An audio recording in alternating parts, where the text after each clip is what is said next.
Hi YouTube, it's Karen from Karen's Sort of Fairy Tale, and I'm coming to you with my second video following my Roux-en-Y gastric bypass surgery. So I am pre-op, and I am close to the end of the process we have to go through here in Ontario in order to receive gastric bypass that's covered by our OHIP.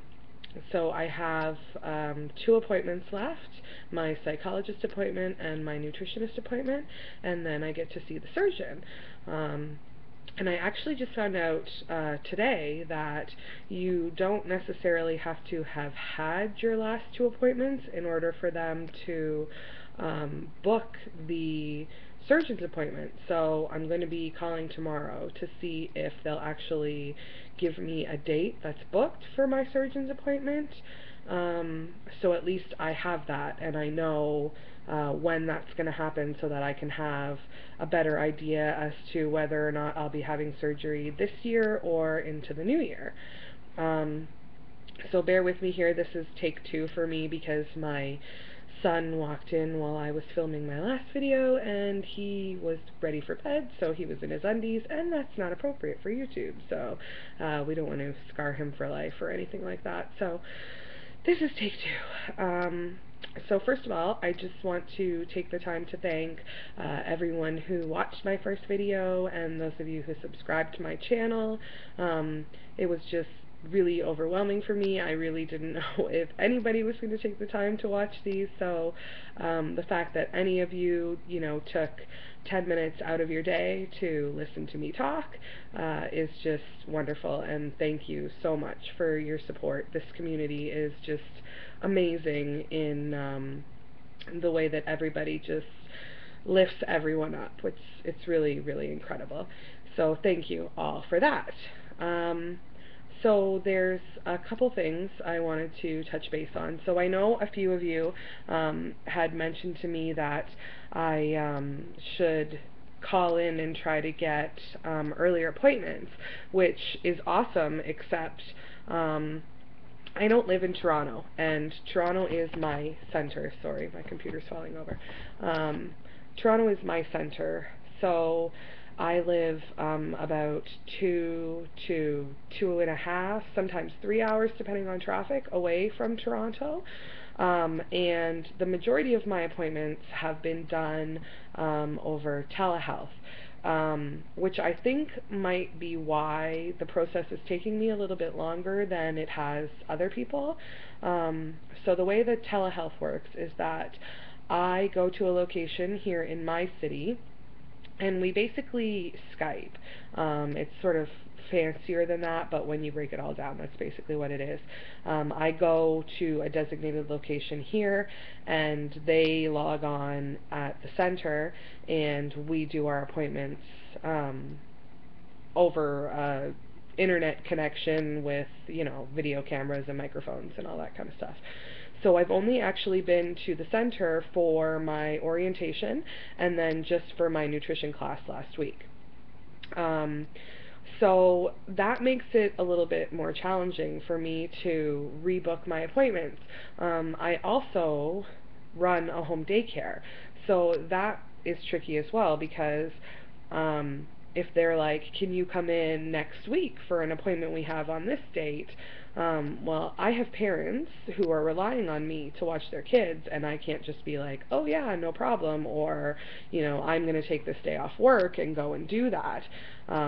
First of all, it's like a 2.5-hour drive, and then on top of that, I have the kids that I have to look after. So as much as I would love to be able to just drop everything and go and get my appointments, it's not really feasible for me to be able to do that, unfortunately. So yeah, but I do appreciate all of you, and your advice, and I am hoping that I'll be able to have my dates moved up at least a few weeks, but we'll see what happens. If nothing else, hopefully they'll just book the surgeon's appointment for me, so I'll have an idea as to how far into this year they're booking. So there's that.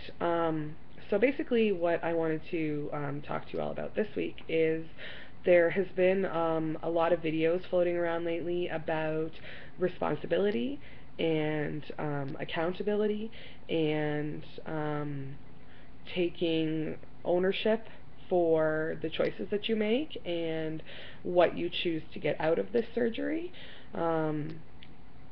how you're making the surgery work for you, basically. I've seen at least, I would say, 8 videos regarding this topic just in the past week or two. So, coming from a pre-op standpoint, because obviously I haven't had surgery, so I can't really speak from that end of it, but coming from a pre-op perspective, when I had my orientation back in February and I first heard all of the information, it scared the shit out of me. Like, the idea of never being able to drink pop again. I am a Diet Pop junkie. Diet Coke and my most favorite thing in the world, Diet Dr. Pepper, are fuel for me. I do not drink coffee, and so that is the caffeine that gets me through the day. So the idea of not being able to have that, like, freaked me out big time. But as I said before, like, the more and more research that I did, the more I looked into the process, how the surgery works, all of that kind of stuff, the better I felt about this being a decision for me, and I started taking steps to brace myself for how life would be after surgery. So we started eating at the dinner table together as a family, which is something we rarely were doing. We were eating in front of the TV, which is a terrible habit. I started putting my fork down in between bites and really trying to be mindful while I was eating, chewing my food, which was a huge deal for me because I am a crazy fast eater. We were a super busy family when I was growing up, so there was a lot of meals on the go, and I think that sort of lent into the way that I eat today and how I kind of just scarf food down without really tasting it. Sorry, I have to readjust here, people. Okay, there we go. We're good. So yeah, I tried to, like I say, slow down, chew my food, that sort of thing. We tried to stop buying junk and stop bringing junk into the house because, again, like, it's not just about how much food that I eat, it's about the kind of foods that I like to eat. And that sort of leads into where I'm going with this. I am a junk food junkie. I love food that is bad for me, and I feel like I need this surgery. I feel like I've tried in a million different ways to do this on my own and been unsuccessful time and time and time again. But at the same time, I'm terrified that I'm going to screw this up somehow, because at this point, I seem almost incapable of making the right choices when it comes to food. And I'm hoping that the tool is going to, you know, give me the strength to push through those hard times, because right now I feel out of control so much of the time. And, you know, when I get pissed off or I get upset, I want to drive to McDonald's. I want to eat food that is terrible for me. I want to sit down and eat a bag of chips. I'm not a sweet tooth girl. I don't do sweets really, like cake and candy and all that kind of stuff's not really for me. I am a salty girl. I want French fries and potato chips and crackers and anything fried.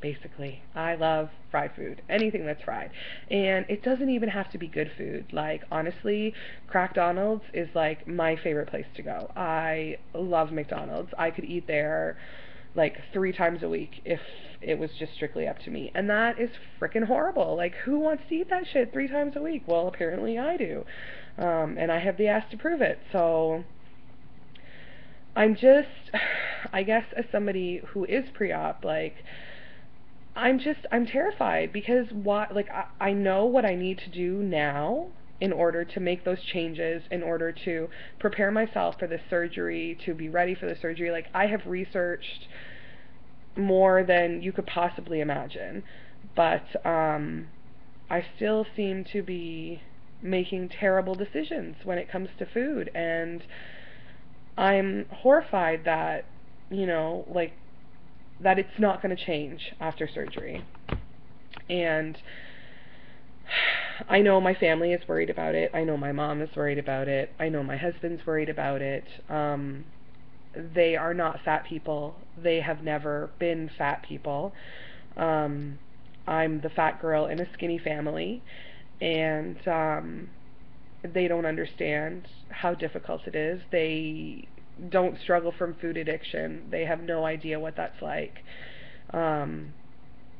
I kicked, you know, a drug addiction that I had in my early 20s, but I can't kick this food addiction. And I say to my husband all the time, like, I used to be a smoker, I quit smoking. You know, when I quit doing drugs, I could remove myself from the situations where I'd have to be around drugs, from the people I would hang out with who did drugs. I don't have to see drugs ever again. I don't have to be near anybody who's going to be doing drugs.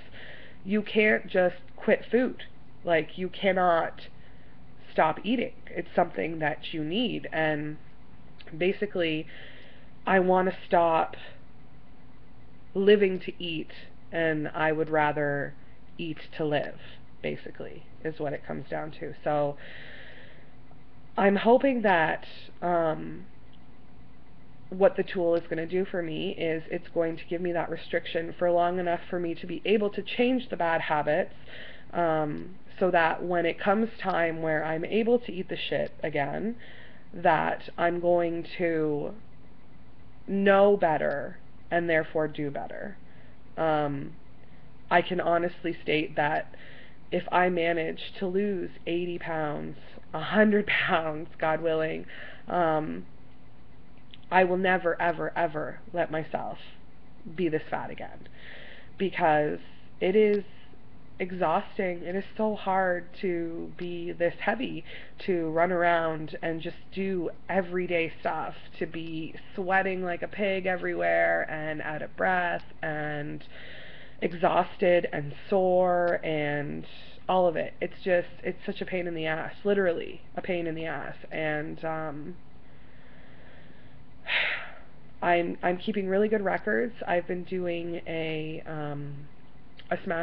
scrapbook about my journey, and obviously I'm doing this video diary.